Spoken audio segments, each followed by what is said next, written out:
And this is the Y'all Show, Talk with a Southern Accent. I am John Rawl. Great to have you back here on the program that truly is all about the Southeast. We've got our barrister joining us right now, Matt Heermans, on this all Southern program. And he's going to talk a little barbecue and maybe getting ready for St. Patrick's Day fun in just a few minutes. But right now, we've got Matt Heermans on to talk a little college baseball. As this past weekend, golly, what did we wrap up, our third or fourth weekend in college baseball, Matt? I think technically this would be the fourth. That's right. Yeah, absolutely. And a great weekend. Some conferences like the ACC, they started their conference play this past weekend. They do things a little bit different in the Atlantic Coast Conference. They'll have a non-conference schedule for the teams toward the end of the schedule in May. They'll go out of conference for a weekend where everybody else, starting this weekend for the most part, will be all conference going all the way through the postseason.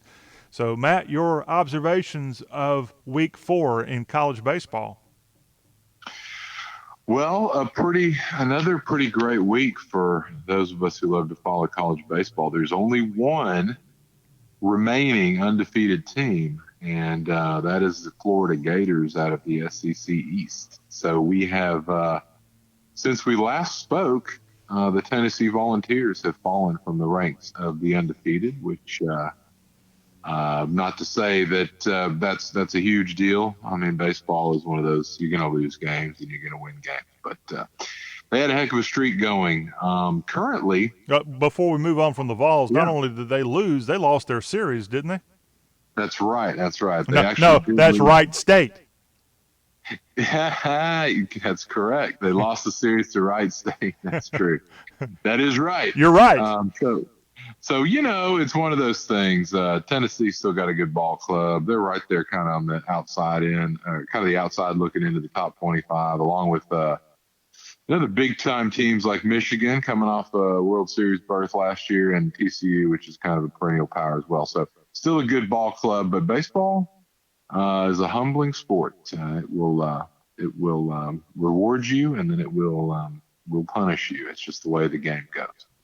And after this fourth weekend of college baseball, Matt, I've got in front of me the latest top 25, courtesy of D1Baseball.com, and I do see where the Florida Gators are holding on to that top spot in the land right now. The Louisville Cardinals, they've worked their way back from where they were once atop the chart. They're now number 2 in the latest D1 Baseball top 25. The Georgia Bulldogs continue to impress. Texas Tech also out of the Big 12. They're pretty impressive. Those are your top 4 from the South. Number 5 is UCLA. Vanderbilt, as Tim Corbin's team, is number 6 in the country. They went out to an event out on the West Coast this past weekend. They lost a couple of games, but they did come back, I think, on Sunday and defeat TCU. Do you know anything about that game? Yeah, they did. TCU we talked about them last week. They had just snuck into the top 25, and they went ahead and dropped back out of the top 25 at the end of the deal here. So basically, Vanderbilt came in. They dropped a game to UCLA, which is, nothing to be embarrassed about. UCLA is a good baseball team this year. They did drop a game to Southern Cal, the other team, not quite as good, but has still started off well this year. And then they finally ended up beating TCU 4-3 out there. So they ended up going 1-2 over the weekend at what is a pretty tough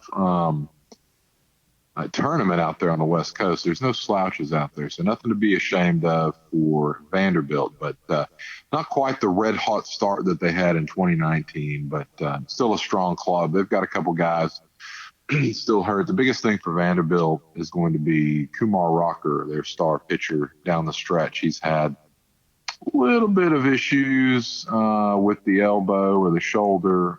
They've kept him out, trying to determine whether it's tendonitis or what it's going to be.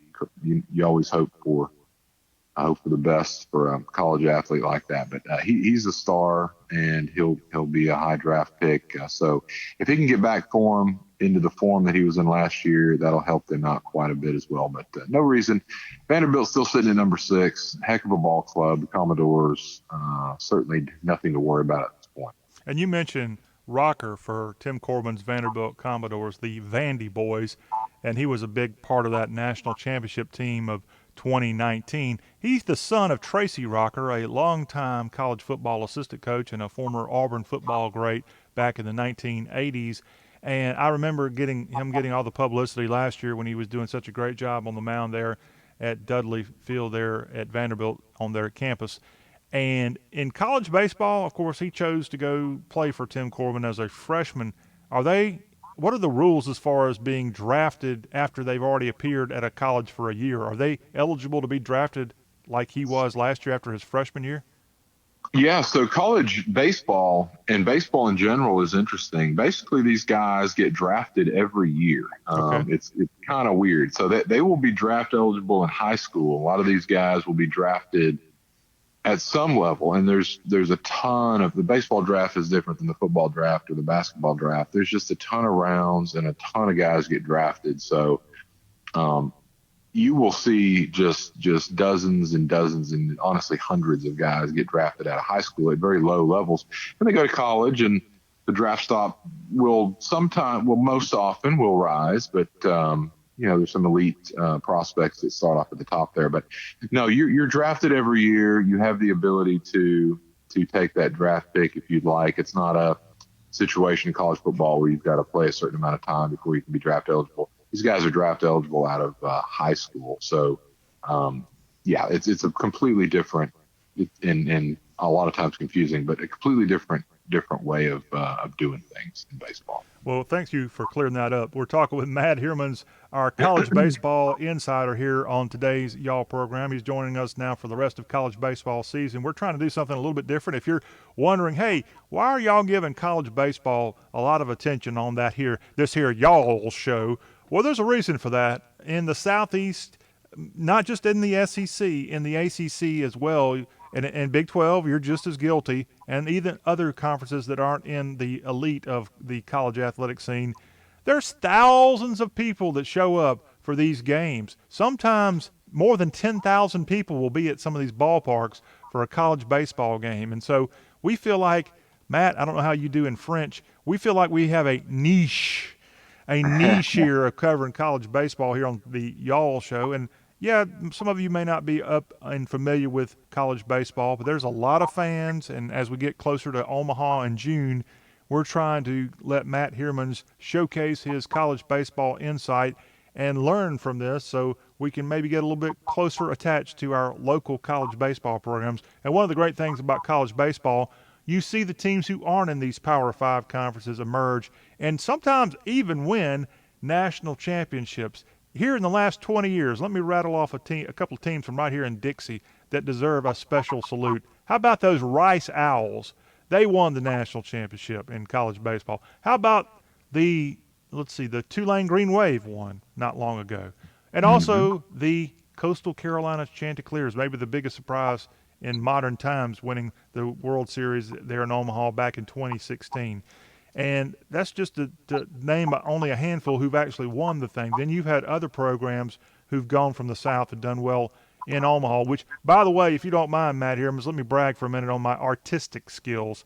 So in order to beefing up this little feature of college baseball, I wanted to come up with a really cool image for our YouTube channel for where we put this video version of our college baseball insider up. And I don't know if you've seen it, but yours truly took a lot of time to go find roughly 50 college baseball programs in the South, their logo, but specifically their college baseball logo. Some programs use a special logo just for the baseball team. And so I went through and had to doctor some of the images up, but I'm rather proud of my effort. And if you go to our Y'all show on YouTube, you'll see the image, or if you see when we post the Y'all show on our y'all.com website, you'll see all these logos, a real mixed bag of teams from all over the Southeast. And I don't know if you've had a chance to take a gander at that, Matt Heermans, but I'm patting myself on the back here. I put a lot of work into that. That's a lot of work, and it's really cool. I think, I think I love our segment, and I think that does it justice. And I'm going to add something else in here. I'm going to be a little college baseball cheerleader. Which, by the way, if you're watching us on our YouTube channel, I've just switched over to the image where some of these logos you'll see in the background, and some of these, again, colleges use them, But some of them, they're only kind of used just on the caps of the baseball team, so they're not even promoted that much. And I had to go in, for example, UAB, they have a certain B logo they use for their baseball team that they don't use in anything else, and I had to kind of create that. So, yeah, I'm bragging, but hey, it's You okay. got to admit they're pretty cool too. Some of them Yeah, are yeah, they really are. cool. They're really cool. All I was going to say is for those who are maybe saying, "I don't know, man, like college baseball," it is what they call, and it is known if you were talking to some type of ESPN head or something like that, they would call it a regional sport. And what that means is the primary reason, it kind of goes along with our show here. The primary region where college baseball is played and popular is in the South. So, and the reason it's a regional sport is because it's very simple. Mother Nature determined that you get too far north and you just can't do it. So there are Big Ten baseball programs. The Big Ten is not known for its baseball. Not all the programs, for instance, have baseball. It's too cold. So we're already in our fourth week. And a lot of places in the northern part of the country can still be covered in snow. So what that works a couple different ways. First of all, ball players want to go where they can play in the springtime at a program that really cares about college baseball, and many of those are in the South. And the other side of that is it's just very, very difficult to play baseball in the snow, and whenever it's 18 degrees, it's not that kind of sport, and nobody really wants to do it. So when they say it's a regional sport, you're talking about the West Coast and you're talking about the South, period, with some scattered other schools that do play it, but not to the same degree. So that's why I say it's a regional sport. It's a very southern thing as far as the fan bases go. And when you're talking about 10,000 seat stadiums, which there are some and that do fill up, this is essentially in the South. So it's a regional sport, and it's the region we care about. And it's a great time, family friendly. It's easy to get in and out of. It's easy to park. It's easy to do everything. So I encourage folks to get out there and enjoy the springtime. And if you like baseball, remember most of our minor league teams have more than a month away from starting up their minor league season in the South. Our major league teams also have several weeks away. And to be quite honest with you, a lot of major league teams, it's a little expensive to go to their ballparks, and it really doesn't even mean that much for Major League Baseball until we get halfway through the season. And then sometimes, let's say if you're a Houston Astros fan, you love your team, and then you find out they're a bunch of cheaters. Well, you know what? So go bang on your trash can, Matt Heermans. I'm not a pro sports guy. You know that. The Astros happen to be close to me, but that's about it. I'll say this. That's true. There's not 162 baseball games in college baseball season, and all of them matter because you're working towards a tournament, you're working towards seeding, and you're working towards conference championships. So, yeah, the games do matter. The series do matter. And, it's a whole different thing. You don't have to – there's no throwaway games in college baseball.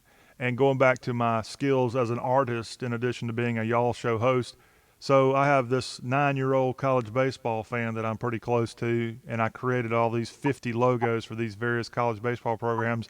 And this certain youngster was able to correctly guess 49, and I'll say 49 and a half of the 50 logos that I created. The one that got him, you want to take a guess on the one that got him, Matt Heermans?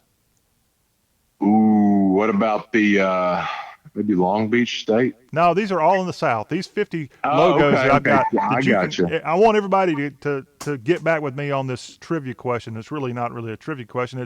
It's you got to go to our Y'all Show on YouTube and look for this interview that we're doing right now with Matt Heermans, our college baseball insider, or go to the Y'all page. And before you click play, you'll see all of these logos up on the image there from YouTube.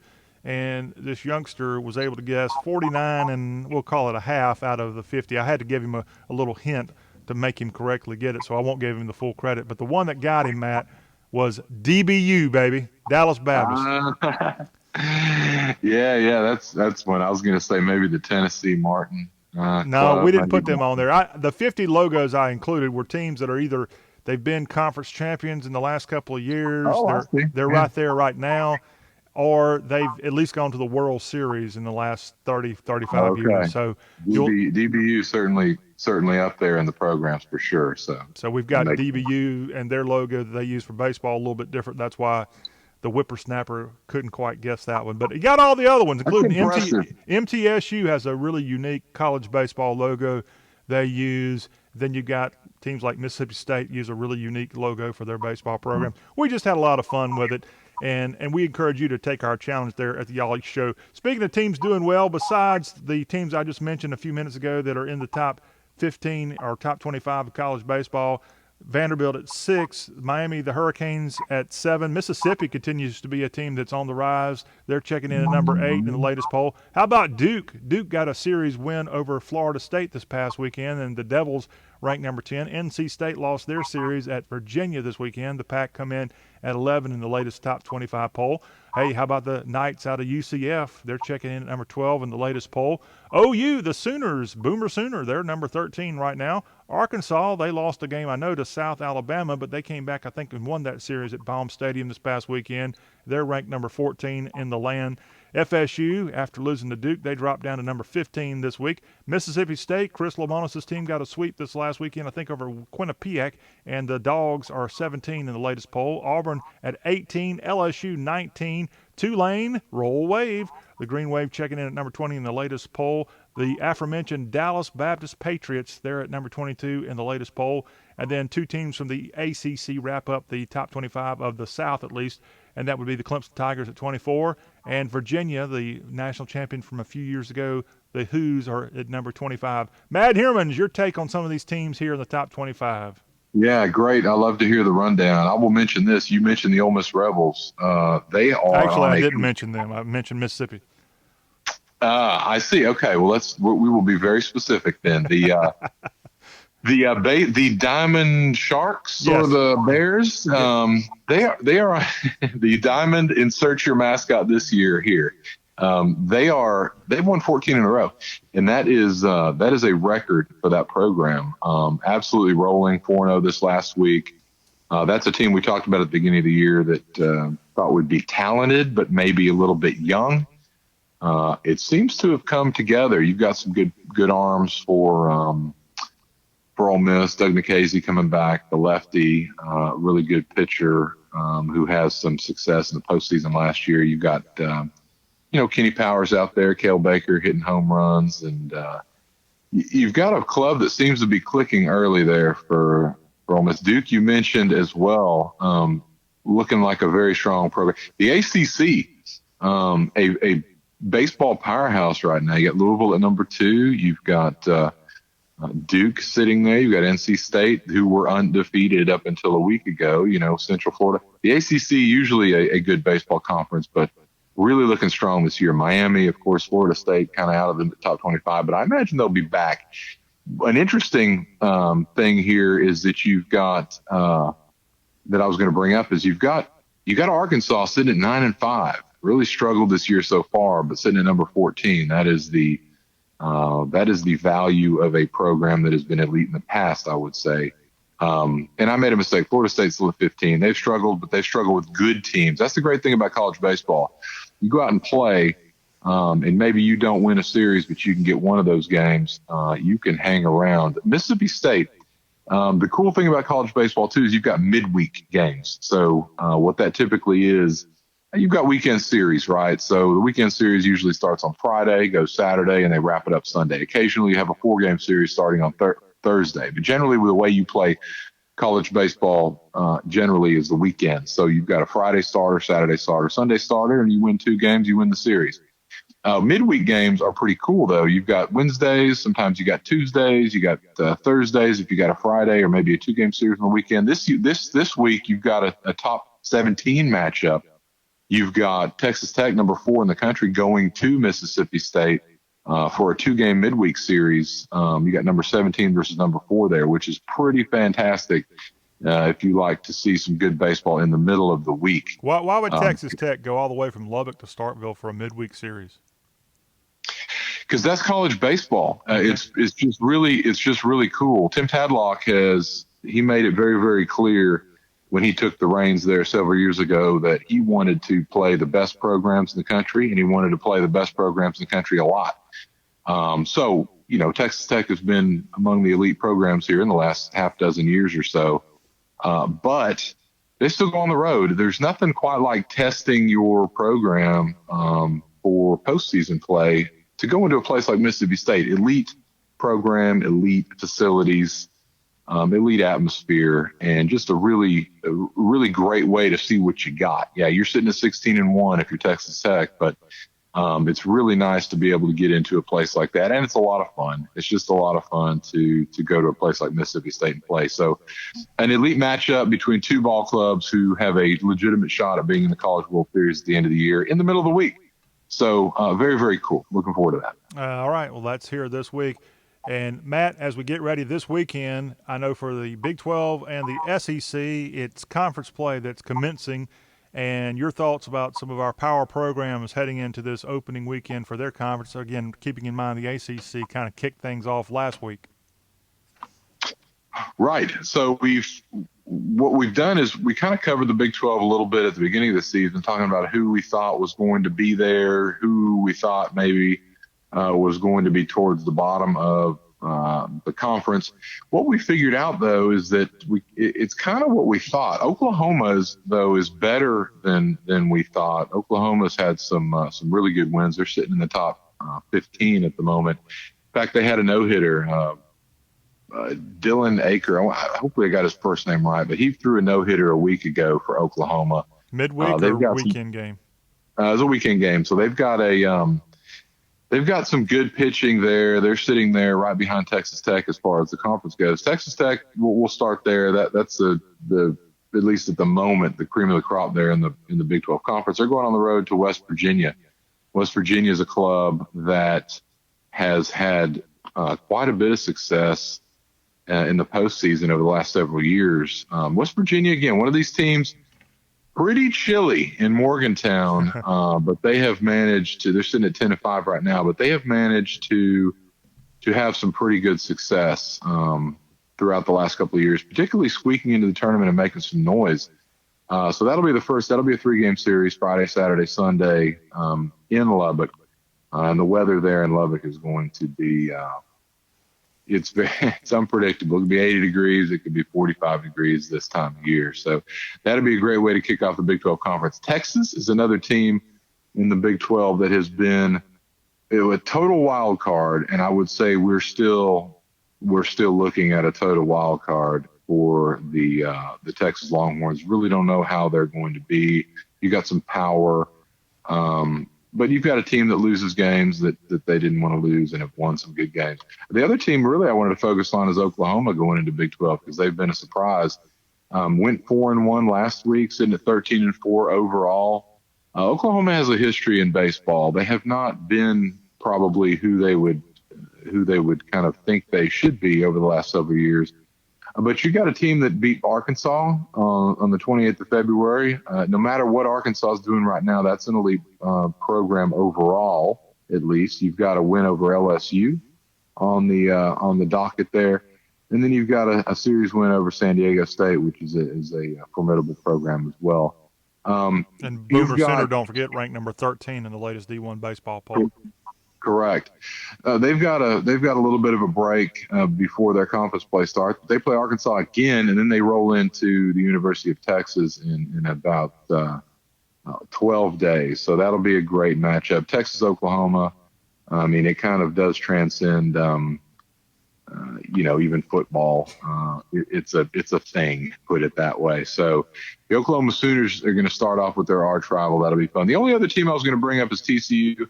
We've talked about them before. This is, again, year by year, you think of TCU Horned Frogs and Jim Schlossnagle.